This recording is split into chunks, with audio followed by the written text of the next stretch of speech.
So good afternoon, everyone. My name is Joshua Swait. I'm a graduate research assistant at Oregon State University, and I'm here today to talk to you about transportation safety and distracted driving.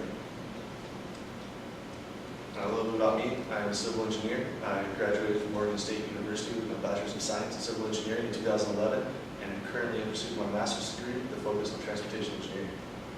Now, within the area of transportation engineering, I focus on operations and safety. So I'm looking at the interactions between the driver, the vehicle, and the roadway, and looking at ways of enhancing roadway safety for all roadway users.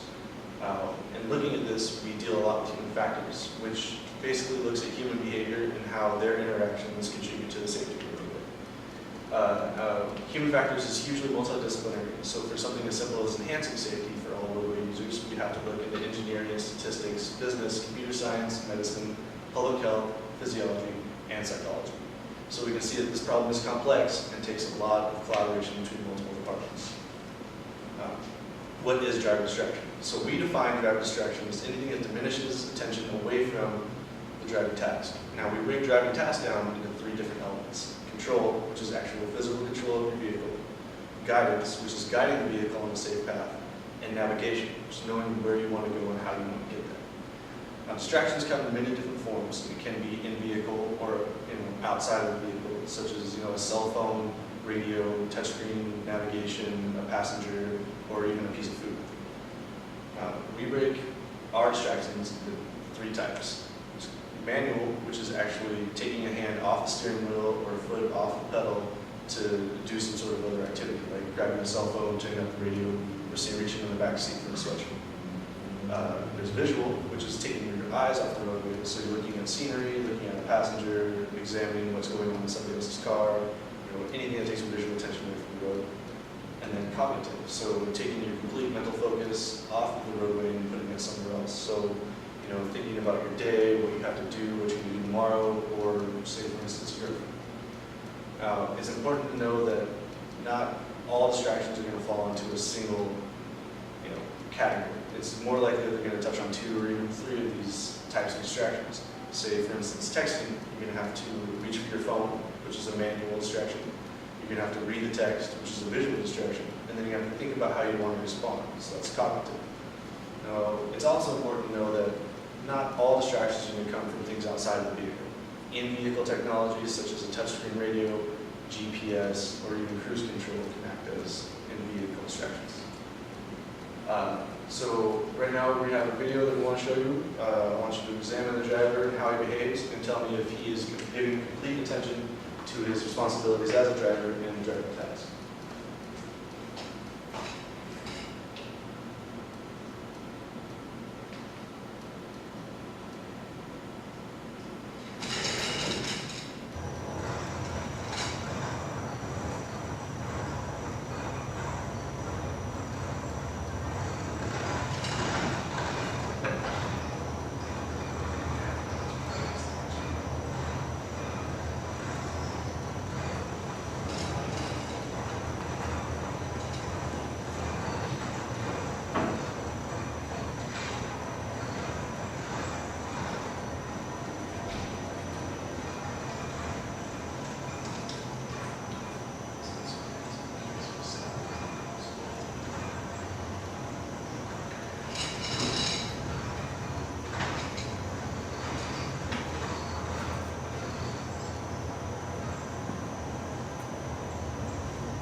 So, now, is this man giving his full and undivided attention to the roadway and his driving tasks?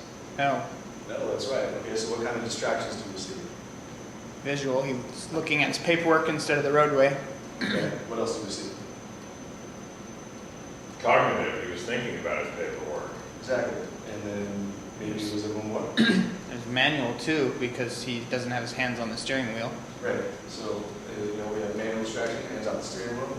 We have visual distraction, his eyes are off the road and on his paper. And then we have a cognitive distraction, because he's not thinking about what he needs to be doing, he's thinking about how to fill out his paperwork properly. We have another activity here for you. What I want you to do is I want you to count and record the number of passes the team in white makes. Now, there's going to be a lot of people scrambling around on the screen, but if you focus in really hard on what you're doing, you should be able to get the correct number of passes.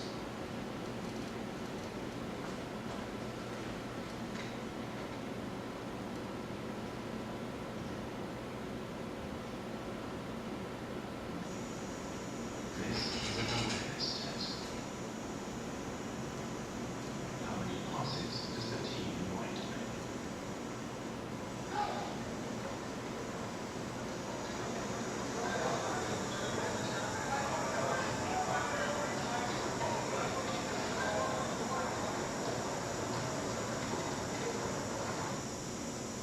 The answer is 13. Okay. Now, how many of you actually counted 13? I did. Good. But did you see the moonwalking bird?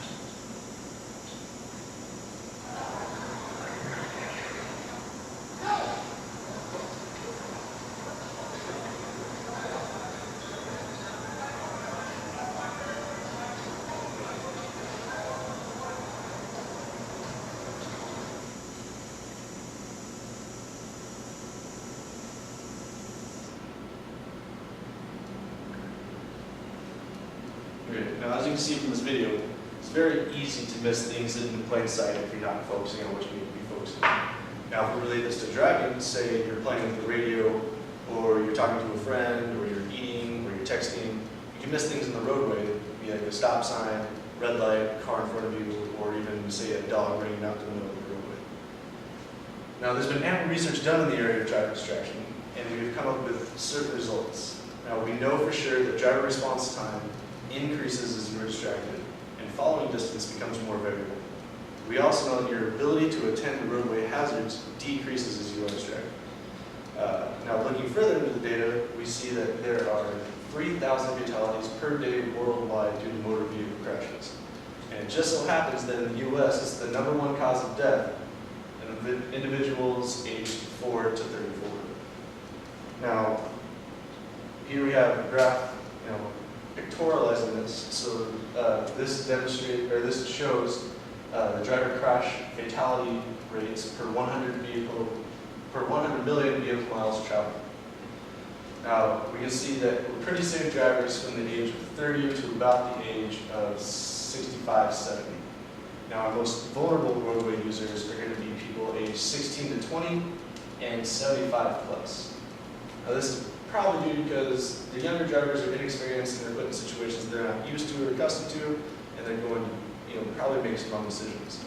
Now, our older drivers, they have the experience, but their physical attributes, such as their vision and their cognitive function, are deteriorating, and that puts them more at risk. All right, so we have another activity here that's going to show you just how distracting an activity can be. So I'm going to need 4 student volunteers to come on up and help me out with this. For this video, we're only using 3. So what's going to happen is I'm going to have Justin here be completely uninhibited by distraction. He's going to count backwards from 100 to 0 in increments of 5, and he's going to write it down on the board. Now, Patrick is going to do the exact same task, but he's going to be having a conversation hands-free on a cell phone. Let's see how it goes.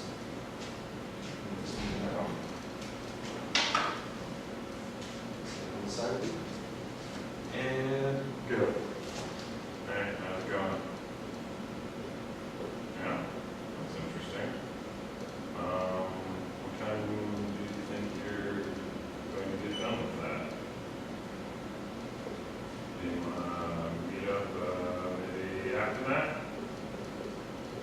Alright. Yeah, 6, better make it 6:30. I'm going to stop. 6:30. Thank you very much, Philip. Let's have a round of applause for our student volunteers. As we can see, the performance of Justin, who was completely uninhibited by distraction, was fantastic. Now, Pat, even though he was having a hands-free conversation, it still took enough attention away from his task that, well, he missed 100, and he only made it to 65. Now, if we took this in, say, driving, it's a much more complex task. There's going to be a lot of things you can possibly miss if you're going to miss this much just with the camera.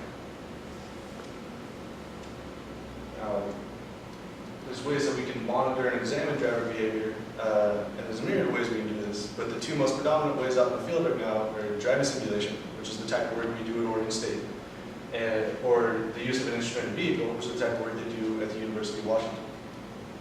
Now, when we quantify driver performance, we look at a bunch of different elements. So we can look at control, so their steering, speeding, braking. We can look at some physiological elements like their heart rate variability. We can look at driver behavior, so eye tracking information, where they're looking on the roadway, what type of information they're actually taking in and processing. We can just simply ask a subject about their perceptions in the form of a paper survey. Now, I have next a series of videos here for you. They are taken from instrument-mounted vehicles, drivers taking part in risky behavior, so let's see how these turn out.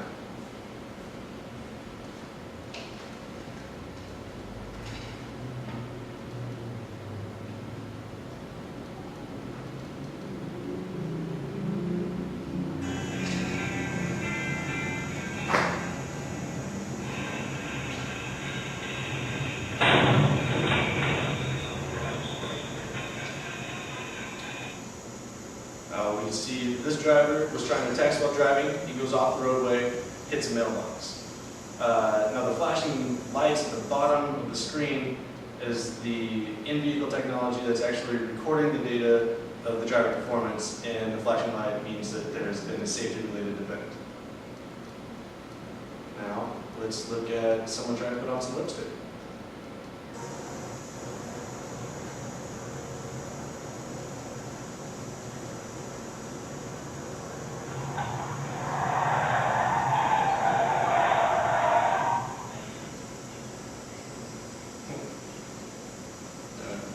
As she put it on lipstick, she takes her eyes off the roadway, she varies from the roadway path, she almost hits a parked car, she does a 180 on a freeway, almost hits a semi-truck, and stops traffic. Now, let's take one more look at a fellow who wants to play with the radio while he's driving, and also not wearing a seatbelt.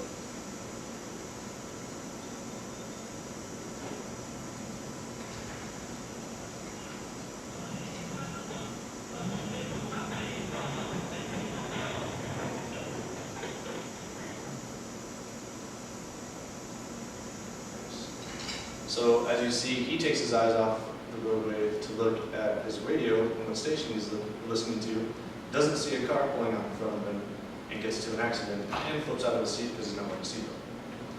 Now, ways that we can mitigate such risky behavior are using the use of in-vehicle technology to monitor people's driving, both with a video and with statistics. This is an example of one such in-vehicle technology. Now what this will do is it will put out a weekly report card of all safety-related events, and that will be accompanied by a video. Now, safety-related events is defined by this report card. Can range from, let's see, speeding, not wearing a seatbelt, running a stop sign, let's see, varying off the roadway, and even eating.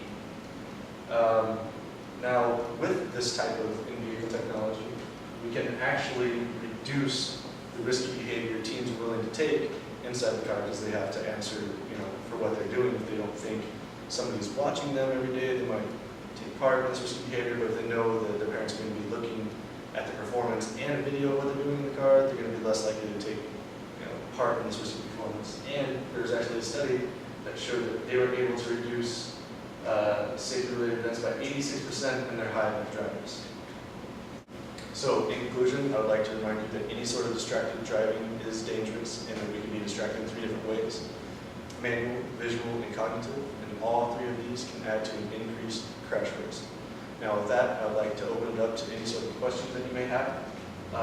If you feel uncomfortable asking them now, you can contact myself or my advisor, Dr. David Hurwitz at Oregon State University, through any one of these mediums. Thank you.